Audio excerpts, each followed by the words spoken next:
Hello എല്ലാവർക്കും നമസ്കാരം. പുതിയൊരു വീഡിയോയിലേക്ക് സ്വാഗതം. നമുക്കിന്ന് ഈ വീഡിയോയിലൂടെ ടൈപ്സ് ഓഫ് ഡ്യുവലിസം എന്താണെന്ന് മനസ്സിലാക്കാം. നമുക്ക് വീഡിയോയിലേക്ക് കിടക്കാം. Types of dualism. അത് നമുക്ക് ഡ്യുവലിസം എന്താണെന്ന് മനസ്സിലാക്കാം. In economics, dualism refers to the co existence of two contrasting structures. അതായത് പേര് സൂചിപ്പിക്കുന്ന പോലെ തന്നെ രണ്ട് വിരുദ്ധമായിട്ടുള്ള സ്ട്രക്ചേഴ്സ് നിലനിൽക്കുന്നതിനെ, അല്ലെന്നുണ്ടെങ്കിൽ സിസ്റ്റം നിലനിൽക്കുന്നതിനെയാണ് ഡ്യുവലിസം എന്ന് പറയുന്നത്. വിത്തിൻ ആൻ എക്കോണമി, ഒരു എക്കോണമിയിൽ തന്നെ, ഒരു രാജ്യത്തിനുള്ളിൽ തന്നെ. These systems often differ significantly in terms of productivity. അതായത് പ്രൊഡക്ടിവിറ്റിയിൽ ഈ രണ്ട് സിസ്റ്റമുകൾ ചേഞ്ച് ഉണ്ടാവും, ഇൻകം ലെവൽസിൽ ചേഞ്ച് ഉണ്ടാവും, ടെക്നോളജിയിൽ ഓർ കൾച്ചറൽ പ്രാക്ടീസസിൽ, ഇതിലെല്ലാത്തിനും ഇങ്ങനെ രണ്ട് വിരുദ്ധങ്ങളായ രണ്ട് കാര്യങ്ങൾ, രണ്ട് പ്രാക്ടീസുകൾ ഒരു എക്കോണമിയിൽ തന്നെ നിൽക്കുന്നതിനാണ് ഡ്യുവലിസം എന്ന് പറയുന്നത്. ഇനി നമുക്ക് ടൈപ്സ് ഓഫ് ഡ്യുവലിസം നോക്കാം. Below are the main types of dualism in economics. അതിൽ ഒന്നാമത്തത് സോഷ്യൽ ഡ്യുവലിസം ആണ്. അതായത് ഇത് പ്രൊപ്പോസ്ഡ് ബൈ J.H. ബോക്കെ എന്ന എക്കണോമിസ്റ്റ് ആണ്. This concept arises when modern and traditional social structures. അതായത് ഒരു രാജ്യത്ത് ഒരു വിഭാഗം ആൾക്കാർ മോഡേൺ ആയിട്ടുള്ള രീതി പിന്തുടരുന്നവരും ഒരു വിഭാഗം ആൾക്കാർ അത് ട്രഡീഷണൽ ആയിട്ടുള്ള പരമ്പരാഗതമായിട്ടുള്ള രീതി പിന്തുടരുന്നതുമായിട്ടുള്ള ഇങ്ങനെ രണ്ട് സംസ്കാരങ്ങൾ നിലനിൽക്കുമ്പോഴാണ് ഇങ്ങനെ രണ്ട് സോഷ്യൽ സ്ട്രക്ചറിലാണ് അവർ ജീവിക്കുന്നത്, ഒരു രാജ്യത്തിനുള്ളിൽ തന്നെ. ഇങ്ങനെ വരുമ്പോഴാണ് സോഷ്യൽ ഡ്യുവലിസം വരുന്നത്. അപ്പോൾ structures co exist within an economy. ഇനി നമുക്ക് ഇതിൻ്റെ ക്യാരക്ടറിസ്റ്റിക്സ് നോക്കാം. അതിൽ ഒന്നാമത്തെ traditional sectors may focus on subsistence farming or crafts. അതായത് ട്രഡീഷണൽ സെക്ടർ അവർ ഫോക്കസ് ചെയ്യുന്നത് സബ്സിസ്റ്റൻസ് ഫാമിംഗ് ആണ്. അവർക്ക് കൃഷി ചെയ്യുന്നത് അവർക്ക് ഉപജീവനം നടത്തുന്നതിന് വേണ്ടിയിട്ടുള്ള ക്രോപ്സ് ആണ് അവർ കൾട്ടിവേറ്റ് ചെയ്യുന്നത്. ഓക്കെ, നിലനിൽപ്പിന് വേണ്ടിയിട്ടുള്ള. എന്നാൽ മോഡേൺ സെക്ടർ ആണെന്നുണ്ടെങ്കിൽ അവിടെ ഇൻഡസ്ട്രിയലൈസ് ആണ്, കൂടുതൽ വ്യവസായങ്ങളുള്ള സെക്ടറാണ് modern sector. And capitalist in nature, അവർ ക്യാപിറ്റലിസ്റ്റ് ആണ്, അവർ നിക്ഷേപങ്ങൾ നടത്തുന്നവരാണ്. ഓക്കെ, ഈ രണ്ട് രീതികളും കൂടെ ഒരു എക്കണോമി നിലനിൽക്കുമ്പോഴത്തേക്ക്, രണ്ട് സെക്ടറും കൂടെ. അതായത് എക്സാമ്പിൾ, ഇൻ ഡെവലപ്പിംഗ് കൺട്രീസിലാണ് ഇത് കാണുന്നത്. എങ്ങനെയാണ്? Rural subsistence agriculture contrast. അതായത് ഈ റൂറൽ ആയിട്ടുള്ള ഈ അഗ്രികൾച്ചർ സെക്ടർ ഏതിനോട് വൈരുദ്ധ്യമായിട്ട് നിൽക്കുന്നു? With urban industrial and service sector. Urban industrial സെക്ടറിന് വൈരുദ്ധ്യമായിട്ട്, കോൺട്രാസ്റ്റ് ആയിട്ട് നിൽക്കുന്ന ഒരവസ്ഥയാണ് ഇതിനൊരു എക്സാമ്പിളായിട്ട് പറയുന്നത്. അടുത്ത ടെക്നോളജിക്കൽ ഡ്യുവലിസം ആണ്. എന്ന് പറയുന്നത് this form of dualism exist when advanced and outdated technologies. അതായത് രണ്ട് ടെക്നോളജി, അഡ്വാൻസ്ഡ് ടെക്നോളജിയും ഔട്ട്ഡേറ്റഡ് ടെക്നോളജിയും ഒരു എക്കണോമി തന്നെ നിന്നാൽ technologies co exist within an economy. ഈ സിറ്റുവേഷനാണ് ടെക്നോളജിക്കൽ ഡ്യുവലിസം. അതിൻ്റെ പ്രത്യേകത characteristics, productivity in technologically advanced sector is high. അതായത് എവിടെ ടെക്നോളജിക്കലി അഡ്വാൻസ്ഡ് ആയിട്ടുള്ള സെക്ടറിൽ അവിടെ പ്രൊഡക്ടിവിറ്റി കൂടുതലായിരിക്കും. എന്നാൽ നേരെ മറിച്ച് while it remains low in sectors using outdated methods. Outdated ആയിട്ടുള്ള മെത്തേഡ് ഉപയോഗിച്ച് അതായത് ഉൽപ്പാദനം നടത്തുന്ന സെക്ടറിൽ അവിടെ പ്രൊഡക്ടിവിറ്റി കുറവായിരിക്കും. ഇപ്പോൾ ഈ രണ്ട് പ്രൊഡക്ടിവിറ്റി കൂടിയതും കുറഞ്ഞതുമായിട്ടുള്ള ഒരു സവിശേഷത അവിടെ വരും. അത് ഒരു ഉദാഹരണം, a country may have a cutting edge IT sector. നല്ലൊരു പ്രൊഫൗണ്ട് ആയിട്ടുള്ള ഒരു IT സെക്ടർ ഒരു എക്കോണമിയിലുണ്ട്, ഒരു രാജ്യത്തുണ്ട്. എന്നാൽ but still rely on manual labour in agriculture. അതായത് ആ അഗ്രികൾച്ചറിൽ അവർ മാനുവൽ ലേബറാണ്. അത് കർഷകർ പാടത്തിറങ്ങി അത് മോഡേൺ ടെക്നോളജി ഉപയോഗിച്ച് അവർ ഫാം ചെയ്യുന്നില്ല, അവർ കൃഷി ചെയ്യാത്തൊരവസ്ഥ. ഇപ്പോഴും ആൾക്കാർ തന്നെ കൃഷി ചെയ്യുന്നൊരവസ്ഥ. അപ്പോൾ ഇതൊരു ഉദാഹരണമാണ്, ടെക്നോളജിക്കൽ ഡ്യുവലിസത്തിന് ഉദാഹരണമാണ്. അടുത്ത ഫൈനാൻഷ്യൽ ഡ്യുവലിസം നോക്കാം. അതായത് this arises when modern financial institutions, അതായത് മോഡേൺ ആയിട്ടുള്ള ഫൈനാൻഷ്യൽ ഇൻസ്റ്റിറ്റ്യൂഷൻസ്, ബാങ്ക് പോലെയുള്ള ഇൻസ്റ്റിറ്റ്യൂഷൻസ് കോ എക്സിസ്റ്റ് വിത്ത് ഇൻഫോർമൽ ആയിട്ടുള്ള, അതായത് informal or traditional systems of finance. അതായത് ഈ ആൾക്കാരുടെ കയ്യിൽ നിന്ന് വായ്പ എടുക്കുന്ന ഒരു സിസ്റ്റം, അത് മാർവാടികൾ പോലുള്ള അതൊരു സിസ്റ്റം ഓഫ് ഫൈനാൻസ് ആണ്. അപ്പോൾ ഈ രണ്ട് ഫൈനാൻസ് സിസ്റ്റവും നിലനിൽക്കുന്നതിനെയാണ് ഫൈനാൻഷ്യൽ ഡ്യുവലിസം എന്ന് പറയുന്നത്. ഇനി നമുക്ക് ഇതിൻ്റെ ക്യാരക്ടറിസ്റ്റിക്സ് നോക്കാം. അതിൽ ഒന്നാമത്തെ ഫോർമൽ ഇൻസ്റ്റിറ്റ്യൂഷൻസ് ലൈക്ക് ബാങ്ക്സ്. അതായത് ബാങ്ക് ഒരു ഫോർമൽ ആയിട്ടുള്ള ഇൻസ്റ്റിറ്റ്യൂഷൻ ആണ്. ഇതെവിടെയാണ്? അർബൻ ഏരിയയിൽ വെൽത്തി ആയിട്ടുള്ള പോപ്പുലേഷന് ഈ ബാങ്ക്സ് സെർവ് ചെയ്യും. അവർക്കുള്ള ബാങ്കിങ് എല്ലാം ഫോർമൽ സെക്ടറിൽ അങ്ങനെ നടക്കും. വെൽത്തി ആയിട്ടുള്ള പീപ്പിളിന് അത് ഫോർമൽ ആണ്.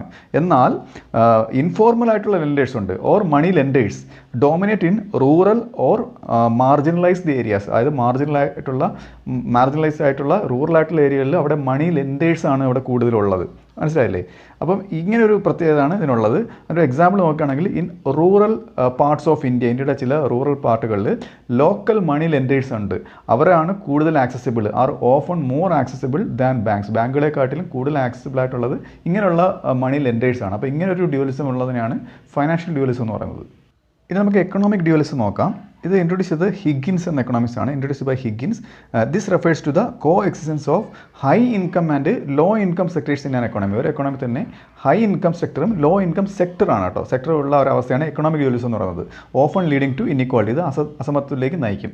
ഇതിൽ എൻ്റെ ക്യാരക്ടറിസ്റ്റിക്സ് ഒന്നാമത്തത്, one sector may be export oriented and profitable. ഒരു സെക്ടർ നല്ല പ്രോഫിറ്റബിൾ ആയിട്ടുള്ള എക്സ്പോർട്ട് ഓറിയൻറ്റഡ് ആയിട്ടുള്ള കയറ്റുമതിയൊക്കെ ചെയ്യുന്ന, മറ്റ് രാജ്യങ്ങളിൽ കയറ്റുമതി ചെയ്യുന്ന ഒരു സെക്ടർ ഒരു ഏരിയയിൽ രാജ്യത്തിനുള്ളിൽ തന്നെ. പിന്നെ while the other focuses on low value subsistence activities, അതായത് അവർക്ക് വേണ്ടി അവർ തന്നെ ഉൽപ്പാദിപ്പിച്ച് അവർ തന്നെ കൺസ്യൂം ചെയ്യുന്ന, അവർക്ക് വേണ്ടി മാത്രം ഉൽപ്പാദിപ്പിക്കുന്ന ഒരു സെക്ടർ. ഇങ്ങനെ രണ്ട് സെക്ടറുടെ നിലനിൽപ്പാണ് ഇങ്ങനെ ഈ എക്കണോമിക് ഡ്യൂവലിസം എന്ന് പറയുന്നത്. Example, mining industries in Africa. ആഫ്രിക്കയിലെ ഒരുപാട് മൈനിങ് ഇൻഡസ്ട്രീസ് ഉണ്ട്. ജനറേറ്റ് വെൽത്ത്, അതൊക്കെ ഒരുപാട് അവർക്ക് വെൽത്ത് നേടിക്കൊടുക്കുന്ന ഒന്നാണ്. എന്നാൽ but coexist with impoverished rural communities, അതായത് ദരിദ്രമായിട്ടുള്ള റൂറൽ കമ്മ്യൂണിറ്റീസും അവിടെ ഉണ്ട്. അടുത്തത് അർബൻ റൂറൽ ഡ്യൂവലിസമാണ്. ഇതിൽ ഏറ്റവും നല്ല ഉദാഹരണം ഇന്ത്യ തന്നെയാണ്. This type of dualism highlights the disparities between urban and rural area. Urban area, rural area, ഇങ്ങനെ ഡിസ്പാരിറ്റി വരുന്നതാണ് അർബൻ റൂറൽ ഡ്യൂവലിസം പറയുന്നത്. അതിൻ്റെ ക്യാരക്ടറിസ്റ്റിക്സ്, ഒന്നാമത്തത് urban areas have better infrastructure ഉണ്ടാവും, എഡ്യൂക്കേഷൻ ഉണ്ടാവും, ആൻഡ് എംപ്ലോയ്മെൻറ്റ് ഓപ്പർച്യൂണിറ്റീസ് ഒക്കെ അർബൻ ഏരിയാസിലുണ്ടാവും. എന്നാൽ റൂറൽ ഏരിയ ആണെങ്കിലോ റിലൈ ഓൺ അഗ്രികൾച്ചർ, അവർ റിലൈ ചെയ്യുന്നത്, ആശ്രയിക്കുന്ന അഗ്രികൾച്ചറിലായിരിക്കും. And have limited access to സർവീസസിൽ ലിമിറ്റഡ് ആക്സസ് ആയിരിക്കും അവർക്കുണ്ടാകും, സ്കൂള്, ഹോസ്പിറ്റൽ പോലെയുള്ള. Okay, example, the stark development, അതായത് നല്ല തീവ്രമായിട്ടുള്ള development contrast between Indian cities, അതായത് ഇന്ത്യൻ സിറ്റീസിലേക്ക് ബാംഗ്ലൂരൊക്കെ ഡെവലപ്പ് ആയിട്ടുള്ള സ്റ്റാർക്ക് ഡെവലപ്മെൻറ്റ് നടക്കുന്ന സിറ്റീസാണ് ബാംഗ്ലൂർ ആൻഡ് റൂറൽ വില്ലേജസ്. അപ്പം ഈ രണ്ട് വൈരുദ്ധ്യങ്ങൾ, സിറ്റീസും റൂറൽ വില്ലേജും ആയിട്ടുള്ള വൈരുദ്ധ്യമാണ് ഇതിൽ വരുന്നത്. അടുത്ത ലേബർ മാർക്കറ്റ് ഡ്യൂവലിസം നോക്കാം. This occurs when formal and informal labour markets co exist in an economy. ഒരു എക്കോണമി തന്നെ ഫോമൽ ആയിട്ടുള്ളതും ഇൻഫോമൽ ആയിട്ടുള്ളതുമായിട്ടുള്ള ഒരു ലേബർ മാർക്കറ്റ് നിലനിന്നാൽ. ഫോമൽ ആയിട്ടുള്ള ലേബർ മാർക്കറ്റിൽ എന്ന് വെച്ചാൽ നമുക്ക് ടീച്ചേഴ്സ്, എഞ്ചിനീയേഴ്സ്, അങ്ങനെയുള്ള ഫോമൽ സെക്ടറിൽ ജോലി ചെയ്യുന്ന ആൾക്കാർ. ഇൻഫോമൽ ആയിട്ടുള്ളവർ ഇങ്ങനെ കൂലി വർക്കേഴ്സ് അല്ലെങ്കിൽ ഡെയിലി വേസിന് വർക്ക് ചെയ്യുന്ന തൊഴിലാളികൾ. അപ്പം ഇവർ രണ്ടുപേരും ഒരു എക്കോണമി നിലനിന്ന് കഴിഞ്ഞാൽ അത് അവിടെ എന്തായി, ലേബർ മാർക്കറ്റ് ഡ്യൂവലിസമാണ്. അതിൻ്റെ characteristics, formal sectors offer stable employment. Stable ആയിട്ടുള്ള ഒരു എംപ്ലോയ്മെൻ്റ് ആണ് ഫോമൽ സെക്ടറിലുള്ളത്. അത് മാത്രമല്ല ഹയർ വേജസ് ആണ് ആൻഡ് ബെനിഫിറ്റ്സ് ഒക്കെ ഇവിടെ ഉണ്ട് ഫോമൽ സെക്ടറിൽ. എന്നാൽ ഇൻഫോമൽ സെക്ടറിലാണെങ്കിലോ ലാക്ക് ജോബ് സെക്യൂരിറ്റി, അവിടെ ജോബ് സെക്യൂരിറ്റി കുറവാണ്. അവർ തൊഴിൽ ഉറപ്പ്, കൺഫർമേഷൻ ഇല്ല, എപ്പോഴാണെങ്കിലും ജോലി നിന്ന് പിരിച്ചുവിടാം. And are characterised by low വേജസും അവിടെ കുറവായിരിക്കും. ഇനി നമുക്ക് ലേബർ മാർക്കറ്റ് ഡ്യൂവലിസത്തിന് എക്സാമ്പിൾ നോക്കാം. എക്സാമ്പിൾ എന്ന് പറയുന്നത് urban informal workers in India. Urban ഏരിയയിൽ ഒരുപാട് ഇൻഫോമൽ വർക്കേഴ്സ് ഉണ്ട്, സച്ച് ആസ് സ്ട്രീറ്റ് വെൻഡേഴ്സ്, വഴിയോരങ്ങളിൽ കച്ചവടം ചെയ്യുന്നവരില്ല അവർ, ആൻഡ് കൺസ്ട്രക്ഷൻ ലേബേഴ്സ്. ഇവരൊക്കെ ഇൻഫോർമൽ ആയിട്ടുള്ള വർക്കേഴ്സാണ്. Lack the protections of formal jobs. ഇവർക്ക് എന്ത് കിട്ടുന്നില്ല, ഫോമൽ ആയിട്ടുള്ള ജോബ് ചെയ്യാൻ കഴിയുന്നില്ല.